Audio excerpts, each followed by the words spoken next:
அன்பார்ந்த எனதருமை யூடியூப் நேயர்களுக்கு வணக்கம். பொதுவாக பணம் சார்ந்த விஷயத்தில் ஒரு தாந்திரிக வழிபாடு முறை இருக்குது. அதை செஞ்சு பாருங்க.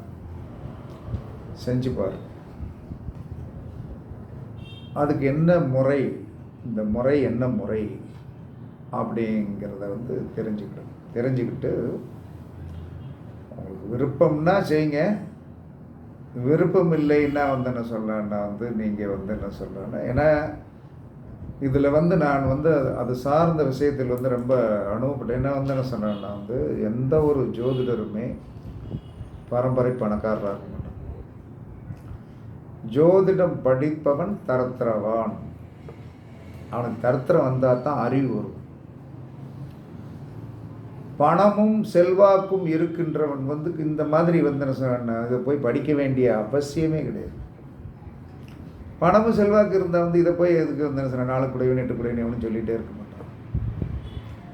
அப்போ யார் ஒருவர் தருத்திரம் அப்படிங்கிறது ஒருத்தனுக்கு வந்தால் தான் இதிலிருந்து எப்படி தப்பிப்பதற்கு ஏதாவது வழி இருக்கிறதா, இதற்கு ஏதாவது சொல்யூஷன் இருக்கிறதா என்பதை சிந்தனா சக்தி மூலமாகவும் அறிவுபூர்வத்தின் மூலமாகவும் மந்திரத்தின் மூலமாகவும் அவன் பயன்பெறுவதற்கு இந்த ஜோதிடம் என்று சொல்லக்கூடிய புதன் உங்களை எல்லாத்தையும் ஈஸியாக எழுப்பும். ஏன்னா இந்த ஆளுக்கு என்ன தேவை தெரியுமா? என்ன தேவை? உள்ளே எவனும் கஷ்டப்படும். ஏன்னா இந்த புதன் ஏன் நீங்கள் புதனுடைய திசையில் என்ன சொல்கிறான்னா, அது இளமையில் கல்வியை நல்லா கொடுத்துருவோம். அந்த ஒன்று தான் புதனுக்கு ப்ளஸ் பாயிண்ட்டு. மிடில் ஸ்டேஜில் வந்தால் அவன் செய்கிற வேலையே தனி. அதனால் நீங்கள் யாருமே என்ன சொன்னான்னா புதன் திசையை நம்பாதீர்கள். அந்த புதன் என்ன செய்வார் அப்படின்னா, இளமையில் வந்தால் கல்வி ஏதாவது படிக்க போகிறீங்களா, கண்டிப்பாக அவர் ஹெல்ப் பண்ணிடுவார். ஆனால் ஜோதிடம் படித்த அத்தனை பேரும் என்ன சொன்னார், வெளியில் சொல்லாத கஷ்டம் இருக்கும். கௌரவம் வேறு வழி கிடையாது. நான் பெரிய ஜோசியர் அப்படின்னு சொல்லிட்டு எனக்கு இந்த கஷ்டம் நான் வெளியே சொல்லுவேன்னா சொல்ல மாட்டேன். அதனால் ஜோதிடம் படிப்பதை விட ஜோதிடம் படித்தவன்ட்ட போய் இந்த ஜாதகத்தை பாருங்கள், இதுக்கு என்ன செய்யணும், இதை என்ன பண்ணணும் அப்படின்னு கேட்டு அவன்கிட்ட காசை கொடுத்துட்டு ஹோட்டலில் சாப்பிட்ற மாதிரி போனோமா, என்ன மெனு இருக்குது, எனக்கு என்ன வேணும், இதை கொடுக்க முடியுமா அப்படின்ட்டு போயிருங்க. இப்போ எல்லோரும் என்ன செய்கிறீங்கன்னா, ஜோதிடம் படிப்பதற்கு ஒரு உதாரணம் சொல்லிட்டேன், உள்ளே போட்டு நைன் குத்துற புரோட்டா மாஸ்டர் எல்லாம் ஆகிட்டீங்க.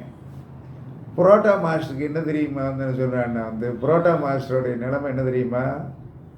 வெந்து வெந்து வெந்து வெந்து வெந்து வெந்து அவர் நொந்து தான் போயிருப்பார். வெளியில் உட்கார்ந்துருக்கிற நம்ம என்ன சொன்னோன்னா சொகுசாக சாப்பிடுவோம். ஆனால் அதை போடுகின்ற புரோட்டா மாஸ்டர் என்ன செய்வார்னா நொந்து தான் இருப்பார். ஏன்னா அது உருவாக்குற இடம்.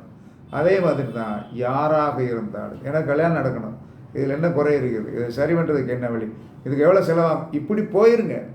உங்களுடைய வாழ்க்கை நல்லாயிருக்கும். உங்களுடைய வாழ்க்கை நல்லாயிருக்கும். அதை விட்டுட்டு என்ன சொல்கிறாங்கன்னா நானே படிப்பேன்னா உங்களுக்கு என்ன சொல்கிறான்னா புதன் சந்தோஷமாக கூப்பிடுவார். வா அவன் சொன்ன மாதிரி இலை வாடா அப்படின்னோடனே ஒருத்தர் போகிறத்துல உட்காந்துட்டு போகாதேன்பா. அவன் என்ன அப்படி கூப்பிட்டுக்கிட்டு இருக்கான் அப்படின்னு சொல்லிட்டு இவன் போய் கிட்னியை கொடுத்த கதை தான். ஏன்னா இது என்னுடைய அனுபவம். இது புலிவாலை பிடிச்ச வெளியும் போக முடியாது, உள்ளேயும் வர முடியாது. அந்த மாதிரி அதுக்காக இந்த கலையை நான் குறைச்சி சொல்லலை. இதில் படித்த அத்தனை பேரும் சில ரகசியமான முறைகள் இருக்கு. எனக்கு அதெல்லாம் சொல்லிவிட்டு நீ தப்பிப்பதற்கு என்ன வழிங்கிறத முதல்ல பாரு. எத்தனை பேருக்கு வேணாலும் பாரு, நீ தப்பிப்பு. ஏன்னா அதை என்கிட்ட 33 வயசுக்காரன் என்ன சொல்கிறான்னா, ஒரு ஜோதிடம் படித்தவன் கேட்டான்னா ரசனி, நாங்கள் பரம்பரை ஜோசியர் ஐயா, எங்கள் தாத்தம் பாட்டான் பூட்டம் பார்த்தான்ல, எல்லோரும் பார்த்தாங்கல்ல, உன் கல்யாண வாழ்க்கை எப்படி இருக்கான், டைவர்ஸ் ஆகி போயிடுச்சியா? ஆமாம், உனக்கே டைவர்ஸ் ஆகி போச்சுன்னு எதுக்கு ஜோசியம் படிக்க அப்படின்னு. இல்லையா? நீங்களாம் சொல்கிறீங்களே, நாங்களாம் சொல்கிறோம்யா.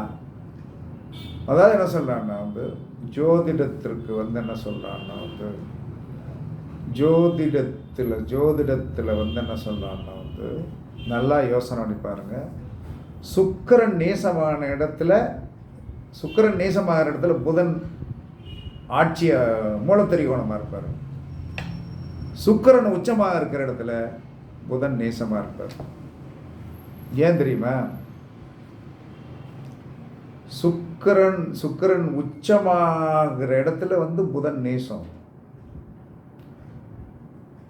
பொருளாதாரத்தை கொடுத்து வந்து என்ன சொன்னான்னா வந்து ஜோதிடரை வந்து என்ன சொல்றான்னா வந்து பொருளாதாரத்தை கொடுத்து வந்து என்ன சொன்னான்னா வந்து ஜோதிடரை அடிமையாக்கிடுவோம். இங்க வந்து என்ன சொல்றான்னா வந்து உச்சமாகிற இடத்துல வந்து புதன் நேசம். அப்போ காலை கட்டிட்டு கிடக்கணும். அதே சமயத்தில் கல்வி அறிவோடு இருக்கின்ற புதனிடம் வந்து என்ன சொல்றான்னா வந்து சுக்கிரன் வந்து என்ன தோத்து போயிடுவான். ஓகேவா? அதனால் நான் ஜோதிடம் படிக்க வேண்டான்லாம் சொல்லலை. இதற்கு அப்பாற்பட்டு உங்கள் குருமார்கிட்ட கேளுங்க. ஜோதிடம் படித்தவங்களாம் கஷ்டப்படுறாங்கன்னு ஒரு ஐயா சொல்கிறாரியா, என்ன காரணம் ஐயா அப்படின்னு உங்கள் குருமார்கிட்ட கேளுங்க. ஏன்ட்ட கேட்டு வந்துடாதீங்க. ஏன்னா வந்து என்ன சொல்கிறான்னா வந்து என்னை நான் தற்காத்து கொள்வதற்குண்டான வழி எனக்கு தெரியும். அந்த வழியை வந்து நான் செஞ்சுக்கிட்டு இருக்கேன், செஞ்சு வச்சுட்டேன். நீங்கள் உங்களுடைய குருமாரிடம் கேளுங்கள். அப்போ இப்போ என்ன செஞ்சிட்டேன், பண விஷயத்துக்கு வரும்போது இவ்வளோ வந்துருச்சு, பரவாயில்ல. வீட்டில் நுழைஞ்ச உடனே பணத்தட்டுப்பாடு வராமல் இருக்குன்னா விளக்கமாறு கண்ணில் தெரியக்கூடாது. யார் வீட்லையும் விளக்கமாறு கண்ணில் தெரிகிறாப்புல போடாதீங்க, மறைச்சி வைக்கணும். அது தூக்கும்போது தான் வச்சவங்களுக்கு தெரிஞ்சு எடுத்து தூக்கணும். திரும்ப தூத்த பிறகு என்ன சொல்றான்னா மறைச்சி வச்சிடணும். இந்த வீட்டில் பணம் இருக்கும். ஓகேவா? இது பெரிய சூத்திரம். அப்ப வீட்டில் விளக்கமாறு உள்ள போன உடனே எங்கனையாவது கிடக்கக்கூடாது. இருந்துச்சுன்னா அந்த வீட்டில் பணத்தை எடுத்துறாரு. அப்ப என்ன சொல்றான்னா விளக்கமாறு வந்து மறைத்து வைக்கப்பட வேண்டும். ஓகேவா? இது ஒரு பணம் தங்குவதற்குண்டான பரிகாரம். அதற்கு அடுத்து நல்ல தேஞ்ச விளக்கமாறு இருக்கு இல்லையா, தேஞ்ச விளக்கமாறு நல்லா தூத்து தூத்து தூத்து தூத்து தேஞ்ச விளக்கமாற தூர போட வேண்டாம். தூர போடக்கூடாது, உங்கள் சீதையில் போயிடும். விளக்குமாருக்கு பேர் என்ன பேர்? பெருக்குமாறு.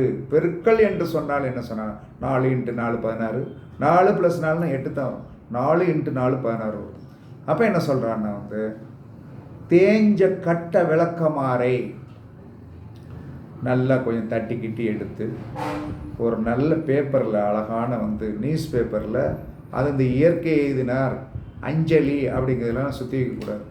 நல்ல ஒரு மங்களமான திருமணத்துக்கு உண்டான பெருசாக சில விஷயங்கள் என்ன சொன்னால் அடிச்சிருப்பாங்களே, அந்த நியூஸ் பேப்பர் எடுத்து நல்லா வந்து அந்த விளக்கமாற நல்லா அழகாக சுற்றி உங்கள் வீட்டு பீரோவுக்கு அடியில் ஒரு ரேக்கை வந்து என்ன சொன்னால் சுத்தம் பண்ணுங்க. சுத்தம் பண்ணி உள்ளே வைங்க. பணம் தங்கும். என்னடா விளக்கமாற உள்ளே வைக்க சொல்கிறானே அப்படின்னு நினைக்காதீங்க. பெருக்குமாருக்கு அவ்வளோ பவர் உண்டு. அப்போ தேய்ந்த விளக்கமாறை, ஏன்னா அதில் கொஞ்சம் சுமல் இருக்கும், முடிஞ்ச வரைக்கும் கொஞ்ச நாளைக்கு வந்து என்ன சொன்னால் மறைச்சி வச்சுருந்துட்டு அதுக்கு தூக்கிறதுக்கு யூஸ் பண்ணாமல் இருக்கும்போது என்ன சொன்னால் அந்த காற்று பட்டு பட்டு என்ன சொல்கிறான்னா வந்து டஸ்டெல்லாம் அந்த நொடி போயிடும். அதற்கு பிறகு ஒரு வெள்ளிக்கிழமையாக பார்த்து நல்ல பேப்பரை அழகாக சுற்றி அடியில் இருக்கிற கடைசி ஒரு இதில் இல்லை ஒரு சென்டரில் பீரோவை திறந்தால் அந்த இது சுருட்டி வச்சுருக்கு தெரியணும். அதை உள்ளே வைங்க. வச்சேங்கன்னா பணம் வரும், தடங்கள் இல்லாமல் வரும். இதை அழகாக செய்யுங்கள். இதை செய்தீர்கள் என்று சொன்னால் உங்கள் வீட்டில் வந்து என்ன சொன்னால் பணத்தட்டுப்பாடு வராது. இதை செய்து நீங்கள் என்ன சொன்னா வந்து காரிய வெற்றியை பெற்று ஒரு நாளைக்கு வச்சு ஒரு 2-3 மாதம் ஆன பிறகு எப்படி இருக்குங்கிறது எனக்கு ஃபோன் பண்ணி சொல்லுங்கள். அன்றைக்கி சூழ்நிலை எப்படி இருக்கோ ஃபோன் எடுப்பேன். எடுக்க மாட்டேன்னு சொல்லாதீங்க. என்ன காரணம்னா மனிதனுடைய சூழ்நிலைகள். எல்லாருக்கும் ஒவ்வொரு சூழ்நிலைகள் இருக்கும். எல்லாரும் வந்து என்ன சொன்னான்னா வந்து குபேரனாக பிறக்கவில்லை. அந்த குபேரனாக பிறந்திருந்தால் நம்ம எதுக்கு வந்து என்ன சொன்னால் இவ்வளோ தூரத்துக்கு வந்து இந்த வீடியோவை போட்டு செஞ்சு யாராவது 4 பேர் ஜாதகம் அனுப்புவாங்களோ, ஒரு பரிகாரம் வருமானு இருக்கும்.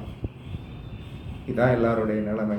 அதனால் பொறுமையை கடைப்பிடிங்கள், வெற்றி கிடைக்கும் என்று கூறி உங்களிடமிருந்து விடைபெறுவது கழுகுமலை ஜோதிடர் இஸ்ராயல் வீராகவன் ஜெயபாலாஜி. சுகமே சூழ்க, சுகமே சூழ்க. வாழ்க வளமுடன், வாழ்க வளமுடன். வணக்கம்.